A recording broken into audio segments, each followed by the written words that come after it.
മനു അല്ല ക്ഷമിക്കണം മാഡം, ഇനി ശമ്പളം കൊടുക്കേണ്ട ദിവസമല്ലേ, അപ്പൊ ട്രഷറിൽ ഒന്ന് പോണം. പിന്നെ സ്റ്റേഷനറി മേടിക്കാനുള്ളതല്ലേ. പോകുമ്പം ആ ചെക്കനെ കൂടെ കൂട്ടിക്കോ. ഓ,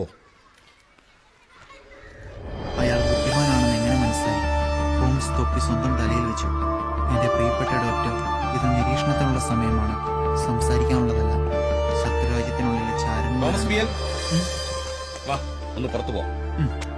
ഓ, ടോംസിനൊന്ന് മസാല ദോശ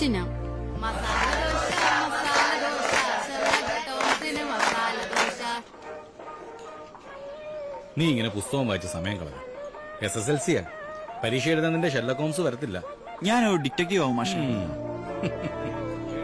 അതെ, നീ കഴിച്ചിട്ട് ഇവിടെ ഇരുന്നാ മതി കേട്ടോ.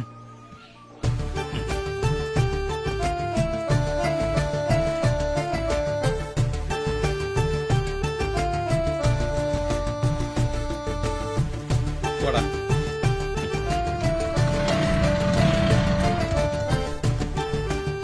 ഇതാ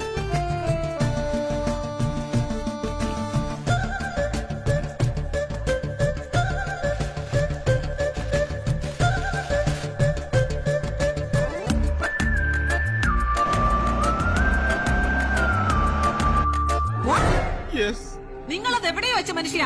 ഈ ബാഗില്. എന്നിട്ട് എവിടെ? എനിക്ക് തല ചുറ്റുന്നു. കിണുങ്ങല്ലേ? കാശ് എവിടെയെന്നാ ചോദിച്ചത്? ശമ്പളം കൊടുക്കാനുള്ള പൈസയാ. അതെ മാഷെ, ഈ ബാഗിൽ തന്നെ വെച്ചെന്ന് ഉറപ്പാണോ? കീറിയിട്ടൊന്നുമില്ല, അപ്പൊ അടിച്ചു മാറ്റിയതല്ല. പോലീസിനെ വിളിക്കാൻ. അത് മാഷി ബാഗ് വേറെ ആരുടെയെങ്കിലും ലഭിച്ചിരുന്നോ? വണ്ടി ഓടിച്ചപ്പോ തോമസ് പിടിച്ചത്. തോമസ് എനിക്ക് ഉറപ്പു അവൻ തന്നെ. ചേരി പ്രൊഡക്റ്റ് അല്ലേ? ഇടോ, സ്ഥലം വിടുന്നതിന് മുമ്പ് അവനെ പിടിച്ചോണ്ട് വന്നേ. അല്ല, അവനിത് ചെയ്യോ? സ്കൂളാന്നൊന്നും ഞാൻ നോക്കൂല, രണ്ടു തരും. അപ്പൊ നീ ഇവിടുത്തെ ഷെർലക് ടോംസ് ആണല്ലേ? കുറ്റം ചെയ്തിട്ട് അത് എങ്ങനെ പിടിക്കാതിരിക്കാന്ന് പഠിക്കാനാണോ നീ ഇത്തരം നോവലുകളൊക്കെ വായിക്കുന്നത്? പറ, ആ പൈസ 34,500 രൂപ നീ എവിടെയാടാ ഒളിപ്പിച്ചത്? പറയടാ. ഞാൻ എടുത്തിട്ടില്ല സാർ, മാഷിന്റെ ഓർമ്മ പശകാ. മാഷ് പൈസ വെച്ചത് ഈ ബാഗിലല്ല. പിന്നെ എവിടെയാ വെച്ചത്? നീ കണ്ടോ? ഇല്ല. പിന്നെ മാഷേ, ഞാൻ മസാലോസ് ചെയ്യുമ്പോ മാഷ് ഏതോ കടയിലേക്ക് പോയില്ലേ? കടയോ?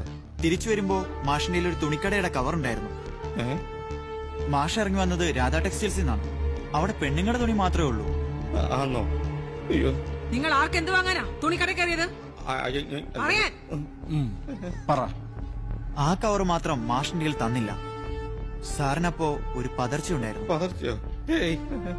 രഹസ്യാത്മകമായ ആ കവർ എന്റെ കയ്യിൽ തന്നിട്ടില്ല സാർ.